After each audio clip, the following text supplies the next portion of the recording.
My YouTube channel Moin computer tech. क्या आप भी बनना चाहते हैं कंप्यूटर के एक्सपर्ट?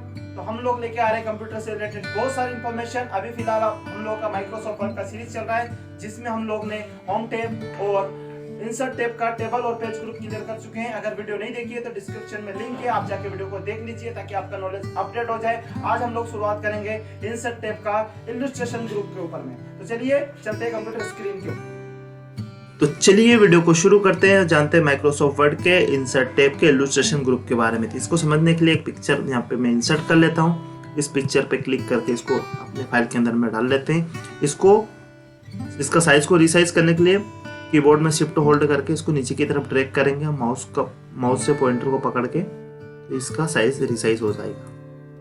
लेकिन ये इसका हाइट विड्थ ना बिगड़े, उसके लिए आपको शिफ्ट होल्ड करना है। अब आपको यहाँ पे कुछ दिखाई दे रहा होगा, रिमूव बैकग्राउंड। अगर आप इस पिक्चर का बैकग्राउंड को रिमूव करना चाहते हो तो इस तरीके से रिमूव कर सकते हो, और इसको एक्सेप्ट करेंगे तो इस तरीके से ही हो गया। प्रॉपर तो नहीं होगा, लेकिन इस तरीके से आप उस पिक्चर का बैकग्राउंड को रिमूव कर सकते हो। अगला आता है करेक्शन। करेक्शन के अंदर में कुछ इफेक्ट दिए हैं। ये ब्राइटनेस वगैरह आप इस पिक्चर की अगर बढ़ाना चाहते हो तो इस तरीके से बढ़ा सकते हो। कलर्स की अगर बात करें तो कुछ कलर्स दिए हैं, जहाँ पे आपको सेचुरेशन वगैरह या टोनिंग चेंज करना है या रिकॉलर करना है तो आप इस तरीके से अनडू कर लेते हैं। बात करते हैं आर्टिस्टिक इफेक्ट की, तो यहाँ पे कुछ इफेक्ट दिए हैं। ये इफेक्ट आप अपने पिक्चर के ऊपर में अप्लाई कर सकते हैं इस तरीके से। ये भी आपको समझ में आ चुका होगा। कंप्रेस करने की अगर बात करें तो अगर पिक्चर की क्वालिटी को कम ज्यादा करना है तो आप यहाँ से कर सकते हो। मैं इसको 220 क्वालिटी में ओके करता हूँ तो आपको इस तरीके का इफेक्ट दिखाई दे रहा है। लेकिन अगर मैं इसकी क्वालिटी को कम करता हूँ, यानी कि ईमेल में 96 पिक्सल करता हूँ, तो इसकी क्वालिटी हल्की सी कम हो जाएगी। बहुत कम आपको इफेक्ट दिखाई देगा। आपको जूम करके देखना पड़ेगा। जी हाँ, यूट्यूब की स्क्रीन जूम हो सकती है, आप एक बार करके जरूर देखिए। ये यूट्यूब का नया फीचर है। उसके बाद में चेंज पिक्चर की बात करते हैं। अगर इस पिक्चर की जगह कोई और पिक्चर आपको लानी है, रिप्लेस करनी है, तो आप यहाँ से रिप्लेस भी कर सकते हैं इस तरीके से। तो आई होप कि रिप्लेस भी आपको समझ में आ चुका। और रीसेट की अगर बात करें तो अगर आपने कोई इफेक्ट इस पिक्चर पे दे दिया है, उसके बाद आपने कोई इस टाइप का इफेक्ट ले लिया और उसको रीसेट करना है तो आप रीसेट भी कर सकते हैं। तो उम्मीद करता हूँ ये चीज़ आपको समझ में आ चुकी है। यहाँ पे कुछ स्टाइल दिया है, इन स्टाइल को भी आप अपने पिक्चर के ऊपर में अप्लाई कर सकते हो, यानी कि डायरेक्ट फॉर्मेटिंग आप कर सकते हो। किसी भी स्टाइल में अपनी पिक्चर को आप सेव करके रख सकते हो। इफेक्ट का यूज कर सकते हो। आप चाहते हो कि खुद का इफेक्ट डिजाइन करना है तो पिक्चर की बॉर्डर यानी कि ये चीजें आप डिजाइन कर सकते हो। बॉर्डर में रेड कलर की बॉर्डर लगा दी। अगर बॉर्डर की विड्थ बढ़ाना है तो आप यहाँ से बढ़ा सकते हो। और उसके बाद में बॉर्डर की स्टाइल भी अगर आपको चेंज करना है, डॉटेड वगैरह या किसी और चीज में लेना है तो आप इसको डॉटेड वगैरह में भी ले सकते हैं। बात करते हैं पिक्चर के ऊपर में इफेक्ट की, तो आप प्रीसेट सेट कर सकते हैं। यहाँ पे कुछ प्रीसेट दिए हुए हैं, डायरेक्टली सेट कर सकते हैं पिक्चर को इस तरीके से। अगर आप चाहते हो कि शेडो लगाना है तो आप शेडो भी यहाँ से लगा सकते हैं इस तरीके से, जो शेडो इफेक्ट आपको दिखाई दे रहा होगा। उसके बाद में रिफ्लेक्शन भी आप यहाँ से लगा सकते हो, पिक्चर का रिफ्लेक्ट बना सकते हो बिल्कुल इस तरीके से, जो कि पिछले वीडियो में हम बहुत अच्छी तरीके से समझ चुके हैं। और अभी इफेक्ट भी आपको दिखाई दे रहा है कि रिफ्लेक्शन क्या होता है। इसके बाद में ग्लो, पिक्चर को हल्का फुल्का ग्लो कराना है तो आप देख सकते हो। इसके बॉर्डर पे देखेंगे तो इसका ग्लो का इफेक्ट दिखाई दे रहा है, तो इस तरीके से ग्लो का इफेक्ट लेके आ सकते हो। सॉफ्टिस भी, यानी कि जैसे भी आप सॉफ्टवेयर को कम करेंगे तो ये बिल्कुल इस तरीके से इफेक्ट दिखाई देगा, और इसको 1 पॉइंट पे कर देंगे तो फुल इफेक्ट दिखाई देगा। उसके बाद में विजुअल पे बात करेंगे तो यहाँ पे भी कुछ इफेक्ट है जो आप डायरेक्टली सिंगल क्लिक में अपने पिक्चर के ऊपर में यूज कर सकते हो। 3D रोटेशन, अगर आप इसके अंदर में भी कुछ पिक्चर को मूवमेंट करके देखना चाहते हो अलग अलग व्यूज के अंदर में तो आप देख सकते हो। तो ये है आपका पिक्चर का इफेक्ट्स। तो डेफिनेटली आप समझ गए होंगे। उसके बाद में लेआउट, अगर इस तरीके का कोई अलग मोमेंटम में आप पिक्चर को रखना चाहते हो तो आप ये लेआउट भी चेक करके देख सकते हैं। तो उम्मीद है ये चीज़ें समझ में आ चुकी है। आप पोजीशन को समझने के लिए पेज का साइज को थोड़ा सा मैं कम करता हूँ, ताकि आपको अच्छी तरीके से समझ में आए कि पिक्चर का पोजीशन कैसे सेट किया जाता है। पिक्चर का पोजीशन सेट करने के लिए आपको 9 पोजीशन दी है। टॉप का लेफ्ट, टॉप का सेंटर, टॉप का राइट, उसके बाद में सेंटर, लेफ्ट का सेंटर, राइट का सेंटर, बॉटम का सेंटर, बॉटम का लेफ्ट, बॉटम का राइट। तो पिक्चर को इस तरीके से आप पोजीशन दे सकते हैं। साथ साथ में टेक्स्ट बॉक्स के अंदर में, इसके लिए आपको इस चीज को समझने के लिए मैं यहाँ पे कुछ शेप इंसर्ट करा लेता हूँ और कुछ टेक्स्ट भी इंसर्ट करा लेता हूँ अभी के लिए। तो पहले तो एक पेज इंसर्ट करा लेता हूँ। उस पेज पे अगर आप काम करेंगे तो आपको ज्यादा समझ में आएगा। कंट्रोल एंटर करके मैंने एक पेज इंसर्ट करा है। यहाँ पे कुछ चीजें लिख लेता हूँ मैं। पैराग्राफ, मैंने पैराग्राफ लिख लिया है। उस पैराग्राफ के ऊपर में हम इफेक्ट देखने की कोशिश करें। थोड़ा सा जूम कर लेता हूँ। यहाँ पे कुछ शेप इंसर्ट करा लेता हूँ। यहाँ पे शेप टूल में जाके मैंने एक शेप इंसर्ट कराया है। यहाँ पे इस तरीके से एक शेप और इंसर्ट करा लूंगा, जो हमें आगे काम आएगा। कैसे काम आएगा मैं आपको दिखा देता हूँ। तो अभी मैं शेप को इंसर्ट करा ले रहा हूँ। मैंने एक रेक्टेंगल भी यहाँ पे इंसर्ट करा लिया। इस पर क्लिक करो, नीचे की तरफ ड्रॉ करो तो इस तरीके से हो जाए। इसका कलर चेंज कर लेता हूँ, ये कलर चेंज कर। तो आपको दिखाई दे रहा होगा कि ये जो पिक्चर है, ये जो शेप है, इस शेप को अगर मैं टेक्स्ट के बैकग्राउंड में लगाना चाहता हूँ, पीछे की तरफ मैं चाहता हूँ कि टेक्स्ट मुझे दिखाई दे, अभी फिलहाल में मेरे इस शेप के पीछे में टेक्स्ट है, तो आप इस तरीके से यहाँ पे बिहाइंड पे क्लिक करेंगे तो आपको दिखाई देगा टेक्स्ट। अगर फ्रंट पे क्लिक कर देंगे तो वापस पिक्चर आपके फ्रंट में आ जाएगी। उसके बाद में आप चाहते हो कि आपका टेक्स्ट टॉप और बॉटम में आए, बीच में पिक्चर आए, तो आप यहाँ से ला सकते हो। रो में बिल्कुल इस तरीके से शेप में लाना चाहते हो कि आपके शेप के आसपास में टेक्स्ट रहे और शेप बीच में रहे, तो थोड़ा टाइट करना चाहते हैं, स्क्वायर में लेना चाहते हैं इस तरीके से, और लाइन में लेना चाहते हैं कि आपका टेक्स्ट और लाइन दोनों मिक्सअप हो जाए। जहाँ से आपका टेक्स्ट खत्म हो, जहाँ से आपका पिक्चर खत्म हो वहीं से आपका टेक्स्ट स्टार्ट हो जाए। तो इस तरीके से आप इसको अप्लाई कर सकते हैं। तो उम्मीद है ये चीज़ें आपको समझ में आ चुकी होगी। अब बात करते हैं हम लोग ब्रिंग फॉरवर्ड और सेंड बैकवर्ड। इन दोनों को समझने के लिए पिक्चर को मैं थोड़ा सा इसके ऊपर में रख देता हूँ। आपको दिखाई दे रहा होगा यहाँ पे दो पिक्चर है, एक ब्लैक रेक्टेंगल है और एक सर्कल मैंने ड्रॉ कर रखा, दोनों का कलर डिफरेंट है। तो ब्लैक ये इस सर्कल के ऊपर में, मैं चाहता हूँ ब्लैक को पीछे लेके जाना चाहता हूँ, तो आप यहाँ से बैकवर्ड पे क्लिक करेंगे तो वो पीछे चला गया। अगर आप चाहते हो कि फ्रंट में लेके आना, तो आप इसको फ्रंट में भी लेके आ सकते हो, बैक में ले जा सकते हो। आप चाहते हो कि ये जो सर्किल है ये पीछे चला है, तो सर्किल पे क्लिक करके भी आप बैकवर्ड पे क्लिक करोगे तो इस तरीके से आप काम कर सकते हो। ये सिलेक्शन पेन है, अगर आप चाहते हो कि इनमें से किसी भी पिक्चर को आपको हाइड कराना है तो आप यहाँ से हाइड करा सकते हो, दोनों को भी ऐड करा सकते हो, दोनों को भी शो करा सकते हो। ये सिलेक्शन पेन का यही यूज था। इसके बाद में हम समझते हैं कुछ अगली चीज़ों को। अलाइनमेंट, ये पोजीशन हम समझ चुके हैं। अलाइनमेंट मतलब यही होता है कि ये शेप को आप कौन सी पोजीशन में रखना चाहते हो, टॉप के सेंटर में, लेफ्ट में, राइट में, जो कि आप इस पोजीशन में समझ चुके हैं। ये सारी वही पोजीशन है, रिपीट करके यहाँ पे दे दी है। उसके बाद में ग्रुप्स की बात करते हैं। यहाँ दो अलग अलग पिक्चर, दो अलग अलग शेप है।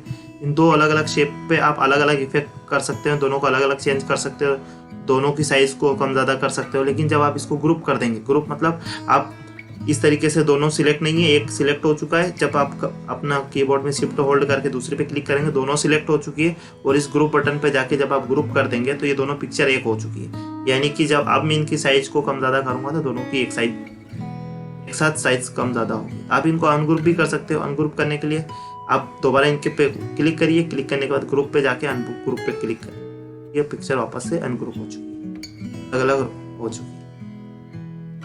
और एक बार आपको करना होगा यहाँ पे अनग्रुप, ये हो गया आपका अनग्रुप, और एक बार क्लिक करके वापस इस पे काम कर सकते हो। अगला चीज समझने के लिए वापस से यहाँ सकते हैं, इसका अगर रोटेशन आपको चेंज करना है, रोटेशन, तो रोटेशन का एक ऑप्शन तो ये है, ग्रीन पॉइंट पर रख के आप रोटेट कर सकते हैं इसको। उसके बाद में यहाँ पे भी आप रोटेट कर सकते हैं पिक्चर।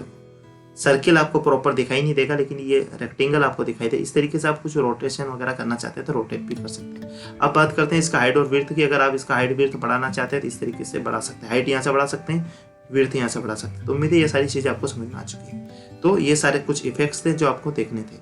अब हम पेज को थोड़ा सा जूम इन कम करते हैं, इस वाले पेज पे चलते हैं और इसको वापस से जूम आउट करते हैं, ताकि पिक्चर की कुछ और इफेक्ट्स हैं जो हमको समझना है वो समझ सकते हैं।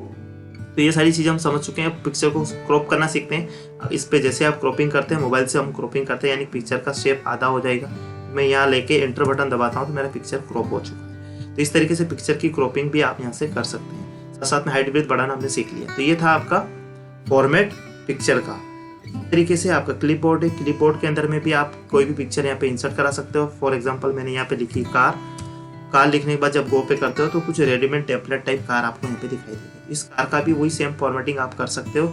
जितनी फॉर्मेटिंग हमने इस पिक्चर के ऊपर में करी थी वो सारी फॉर्मेटिंग इसके ऊपर भी। और कार के अलावा और भी कुछ चीज़ें यहाँ पे रेडीमेड दी है, आप ले सकते हो। मैं होम टाइप करता हूँ तो यहाँ पे होम बने हुए आ जाएंगे। और कंप्यूटर अगर यहाँ पे टाइप करता हूँ तो कंप्यूटर भी का डायग्राम आपको यहाँ पे उसका छोटा मोटा तरीके से आप क्लिपबोर्ड का इस्तेमाल कर सकते हैं।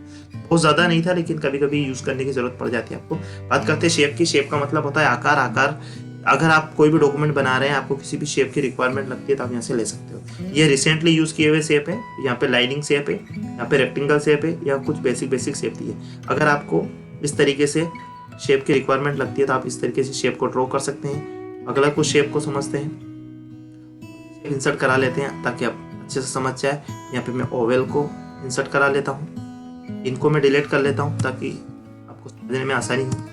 इसके बाद में कुछ और शेप है जो मैं यहाँ से इंसर्ट करा लेता हूँ। 3 से 4 शेप पे हम इफेक्ट देख के समझने का कोशिश करते हैं। एरो भी मैं यहाँ पे इंसर्ट करा लेता हूँ। ये पर्याप्त होंगे आपको समझाने के लिए। तो ये कुछ मैंने इफेक्ट यहाँ पे समझाया। अब एक इफेक्ट को आप देखिए, मैंने किसी भी इफेक्ट पे क्लिक किया, उसका साइज को मैं यहाँ से रिसाइज कम ज़्यादा कर सकता हूँ। दूसरा, उसको यहाँ से मैं मूवमेंट करा सकता हूँ। तीसरा, जब आप इस शेप पे देखेंगे तो आपको एक येलो पॉइंट दिख रहा है। इस शेप पे भी जब आप देखेंगे तो एक येलो पॉइंट दिख रहा है। ये येलो पॉइंट से आप इनके पॉइंटेड को कम ज़्यादा कर सकते हैं, इधर उधर मूवमेंट करा सकते हैं। इस तरीके से अगर आपको मूवमेंट कराना है तो आप करा सकते हैं। एरो पे आप दो येलो पॉइंट देखेंगे, जिससे आप इसकी बैकग्राउंड वाली चीज़ को भी थोड़ा इसका विड्थ को कम ज़्यादा कर सकते हैं। आप इसको भी, इसका एरो को पॉइंट को भी कम ज़्यादा आप यहाँ से एडजस्ट कर सकते हैं। तो ये था शेप। शेप के अंदर में आप इनका कलर्स भी चेंज कर सकते हो। जब शेप से बाहर क्लिक रहेगा तो आपको कोई टैब ओपन नहीं होगी यहाँ पे व्यू के बाद, लेकिन जैसे ही शेप पे क्लिक करते हो आपको एक फॉर्मेट टैब मिल जाएगी। जिस फॉर्मेट टैब पे आप शेप का पॉइंट भी चेंज कर सकते हो। शेप चेंज करना चाहते हो, शेप को भी चेंज कर सकते हो डायरेक्टली। ये मैंने शेप को चेंज कर लिया है। अगर आप चाहते हो कि इसके ड्रॉ पॉइंट चेंज करना चाहते हो तो आप इस पॉइंट को भी इस तरीके से चेंज कर सकते हो। ये था शेप का इफेक्ट। इस तरीके से आप चेंजेस कर सकते हैं। तो शेप का इफेक्ट समझ में आ चुका है। इसका कलर अगर आपको रेडीमेडली इफेक्टली चेंज करना है तो आप इस तरीके से कर सकते हैं। इसको फिलहाल के लिए मैं डिलीट कर लेता हूँ। ये शेप हम समझ चुके हैं। इसके बाद में अगर आप इसका अपने हिसाब से इसकी आउटलाइन देना चाहते हैं, कलर देना चाहते हैं, इफेक्ट देना चाहते हैं तो आप दे सकते हैं। इस टेक्स्ट के अंदर, इस शेप के अंदर में आप कोई टेक्स्ट भी ले सकते हैं। इसके लिए आप अपना कीबोर्ड का, अपना माउस का राइट क्लिक करिए। राइट क्लिक करने के बाद ऐड टेक्स्ट पे जाइए। ऐड टेक्स्ट पे जाने के बाद आप कोई भी टेक्स्ट यहाँ पे लिख सकते हो। पकड़ लीजिए, यहाँ पे मेरा अपना नाम ड्रॉ किया है। इसको थोड़ा सा इसका फॉन्ट साइज में बढ़ा लेता हूँ। फॉन्ट साइज बढ़ाने के लिए इसको सिलेक्ट करके फॉन्ट साइज इंक्रीज पे जब मैं क्लिक करता हूँ तो फॉन्ट साइज इंक्रीज भी हो जाएगी। इस तरीके से आप फॉन्ट साइज को इंक्रीज यहाँ से कर सकते हैं। थोड़ा सा कम कर लेता हूँ ताकि टेक्स्ट का प्रॉपर इफेक्ट दिखाई दे। तो मेरा टेक्स्ट यहाँ पे दिखाई दे रहा है। इस टेक्स्ट के ऊपर में आपको फॉर्मेटिंग करनी है, इसको कलर देना है, इसका आउटलाइन देना है, इफेक्ट देना है तो आप यहाँ से दे सकते हैं, या फिर रेडीमेड कलर भी देना है तो आप यहाँ से दे सकते हैं। ये था आपका टेक्स्ट का इफेक्ट। जहाँ पे डायरेक्शन है, अगर आपको टेक्स्ट की डायरेक्शन चेंज करनी है तो आप टेक्स्ट को सिलेक्ट करिए और यहाँ पे डायरेक्शन, इतनी सारी डायरेक्शन दी है, किसी भी डायरेक्शन में आप टेक्स्ट को मूवमेंट करा सकते हैं। अलाइनमेंट हम समझ चुके हैं। इसको लेफ्ट राइट सेंटर कहाँ पे भी आप एडजस्ट करना चाहते हैं तो आप कर सकते हैं। तो ये अलाइनमेंट। उसके बाद में पोजीशन हम समझ चुके हैं। इस शेप को किस पोजीशन में आपको रखना है, पिछले फोटो पे हम अप्लाई करके ये सारी टूल को हम सीख चुके हैं। तो ये सारे टूल रिपीट है, इसलिए हमको टाइम वेस्ट नहीं करेंगे। आगे बढ़ते हैं हम लोग वापस। तो अभी हम समझते हैं स्मार्ट आर्ट। स्मार्ट आर्ट क्या होता है, इसके लिए मैं इन सबको डिलीट कर लेता हूँ और स्मार्ट आर्ट को समझते हैं। जैसे हम शेप को अपने हिसाब से डिज़ाइन देते हैं और जो भी कलर इसके अंदर में फिल करना चाहें या जो भी चीज़ चाहिए वो आप यहाँ से देते हैं। लेकिन स्मार्ट आर्ट के अंदर में आपको रेडीमेड टेम्पलेट मिलते हैं, उसका यूज़ आप कर सकते हैं। फॉर एग्जाम्पल मैं यहाँ पे कोई भी एक स्मार्ट आर्ट ले लेता हूँ। यहाँ पे ऑल पे क्लिक है। इस तरीके से ये लिस्टेड होते हैं, प्रोसेस होते हैं, साइकिल या पिक्चर में, मैट्रिक्स में, इस तरीके से ये इनकी वैरायटीज है। अगर आप इन पे क्लिक करके देखेंगे तो ये अलग अलग चीज़ में दिखा है। ये ऑल में है तो सारा है। इनमें से एक चीज़ में टेम्पलेट लेके यूज़ करके आपको दिखाता हूँ। यहाँ पे मैंने एक स्मार्ट आर्ट लिया है और यहाँ पे कुछ 5 शेप मेरे को अलग अलग रेक्टेंगल शेप मिले हैं। इनमें मैं कुछ लिख लेता हूँ। फॉर एग्जाम्पल मैं इसमें हिंदी लिख लेता हूँ, यहाँ पे मैं इंग्लिश लिख लेता हूँ, ANGLISH इसका राइट स्पेलिंग है। उसके बाद मैं यहाँ पे मैथ लिख लेता हूँ, GK लिख लेता हूँ और यहाँ पे मैं कोई और कंप्यूटर सब्जेक्ट लिख लेता हूँ। इस तरीके से आप टेक्स्ट के अंदर में एडिट वगैरह कर सकते हो। ये है स्मार्ट आर्ट। स्मार्ट आर्ट के अंदर में अगर आपको और भी कुछ एक आध शेप की और जरूरत पड़ जाती है तो आप शेप ये ऐड कर सकते हो और यहाँ पे लिख सकते हो कुछ और। इस तरीके से आप शेप ऐड कर सकते हो। अगर आप इसके अंदर में बुलेट्स ऐड करना चाहते हो, इन टेक्स्ट के आगे में बुलेट लगाना चाहते हो तो आप बुलेट भी यहाँ से यूज़ कर सकते हो। इस तरीके से ये बुलेट्स यहाँ पे आ चुकी है, बुलेट्स यूज़ कर सकते हो। और यहाँ पे इसका पेन आ जाएगा जहाँ पे सारे टेक्स्ट आपको एक साथ दिखाई देंगे। तो ये पेन है इसका। अब आते हैं प्रोमोट। प्रोमोट क्या होता है, इस तरीके से जब आप क्लिक करेंगे तो ये जो शेप है, इन शेप का स्टाइल चेंज हो चुका है। वापस से मैं डिमोट करता हूँ, आप देख लीजिए ये डिमोट है, ये प्रोमोट है। इस तरीके से इसका शेप चेंज हो चुका है। अब मेरा माउस का कर्सर पॉइंट यहाँ पे, यहाँ से अगर मैं इसको राइट टू लेफ्ट शिफ्ट करना चाहता हूँ तो मैं शिफ्ट कर सकता हूँ। ये मेरा ब्लैंक वाला जो रेक्टेंगल है वो यहाँ पे, अगर वापस से मैं शिफ्ट करूंगा तो वो आपका इस साइड में शिफ्ट हो जाएगा। इस तरीके से आप शेप का टेक्स्ट या कर्सर पॉइंट को शिफ्ट कर सकते हैं यहाँ से। साथ साथ में अगर आप बात करें मूवमेंट की तो आप मूवमेंट भी वगैरह कर सकते हैं। मेरा माउस का कर्सर पॉइंट यहाँ पे और मूव अप डाउन वगैरह करना चाहता हूँ तो मैं यहाँ से मूवमेंट करा सकता हूँ। आप देख लीजिए मेरा जो एडिट का कर्सर पॉइंट है वो हिंदी पे है। उसके बाद मैं मूवमेंट में करवा रहा हूँ, हिंदी मेरा फर्स्ट पे आ चुका है। इस तरीके से मैं अगर कंप्यूटर को सेकंड पे लेके आना चाहता हूँ तो मैं यहाँ से मूवमेंट करा सकता हूँ इस तरीके से, तो आप करा सकते हैं इस तरीके से। ये मेरा मूवमेंट हो चुका है, सेकंड पे आ चुका है, तो आप मूवमेंट यहाँ से करा। ये लेआउट है, अगर आप लेआउट ये बिल्कुल यहाँ पे डिटेल से दिया है। अगर आप इस स्ट्रक्चर को किसी और स्ट्रक्चर में चेंज करना चाहते हो तो यहाँ से आप लेआउट को चेंज कर सकते हो। आप देख रहे होंगे इफेक्ट, तो मेरा लेआउट बिल्कुल परफेक्ट है, मैं चेंज नहीं करना चाहता हूँ। हम यहाँ दिया है कलर्स, अगर आप इन शेप को कलर देना चाहते हैं तो यहाँ पे कुछ रेडीमेड कलर्स दिए, और यहाँ पे अगर आपको अपनी पसंद का कलर देना तो आप यहाँ से कलर्स उसको दे सकते हैं। तो मैं एक यहाँ से कोई रेडीमेड कलर चूज कर लेता हूँ। ये मैंने कलर चूज कर लिया है। इसके बाद में इसकी स्टाइल आप यहाँ से चूज करते हो तो काफ़ी ठीक है, नहीं तो आप इसको एडिट भी कर सकते हो फॉर्मेटिंग में जाके, उसको भी हम लोग देखेंगे। अभी हम डिजाइनिंग देख रहे हैं, फॉर्मेटिंग हम चेंज कर सकते हैं। तो इसमें से आप कोई भी फॉर्मेट ले सकते हो। ये मैंने ले लिया है। ग्राफिक को रीसेट करेंगे तो बिल्कुल पहले की तरह रीसेट हो जाएगा, लेकिन मुझे रीसेट नहीं करना। आप बात करते हैं फॉर्मेट की। फॉर्मेट में क्या होता है, आप शेप को चेंज भी यहाँ से कर सकते हो इस तरीके से। फॉर्मेटिंग सेम रहेगी लेकिन शेप चेंज हो जाएगा। शेप को बड़ा करना चाहते हो बड़ा कर सकते हो, शेप को छोटा करना चाहते हो छोटा कर सकते हो, इस तरीके से। इफेक्ट आपको दिखाई दे रहा होगा। शेप की स्टाइल चेंज करना चाहते हो तो शेप की स्टाइल भी चेंज कर सकते हो, कलर एक साथ चेंज हो जाएगा। ये इस मूवमेंट में अगर आप लेना चाहते हो, ये आप अपने हिसाब से शेप को फिल करना चाहते हो, कलर अपने हिसाब से, आउटलाइन अपने हिसाब से, वो इफेक्ट, ये सारी चीजें हम अभी 2 मिनट पहले देख चुके हैं, इसलिए मैं इनको दोबारा नहीं करेंगे। तो आप प्रैक्टिस करके देखिए ये चीज। और इसके अंदर का जो टेक्स्ट है, टेक्स्ट के इफेक्ट को भी आप यहाँ से चेंज कर सकते हो इस तरीके से। टेक्स्ट के अंदर में टेक्स्ट को जिस कलर का रखना है आप टेक्स्ट कलर फिल कर सकते हो। आप इसमें हिंदी को मैं चेंज करके देख लेते हैं।